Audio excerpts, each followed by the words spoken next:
तो मित्रों आइए जानते हैं आप कि मकई का बिजनेस कैसे चालू करें।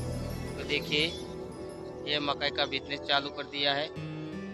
इसमें मकई अब बप रहे हैं और ये मकई अब आप दिया है, अब देख सकते हो। अभी इसमें भी चालू हो रहा है बकाया। मलाई ये बमाई એટલે આપણે आज चालू થઈ જાય।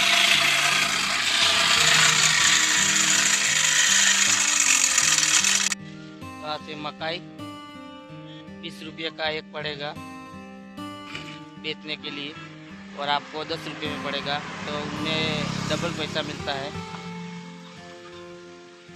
तो मित्रों मकई का बिजनेस चालू करें, मुनाफा ज़्यादा है। और वीडियो अच्छा है तो लाइक कर दीजिए, सब्सक्राइब कर दीजिए और आगे फॉरवर्ड कीजिए। जय माता जी।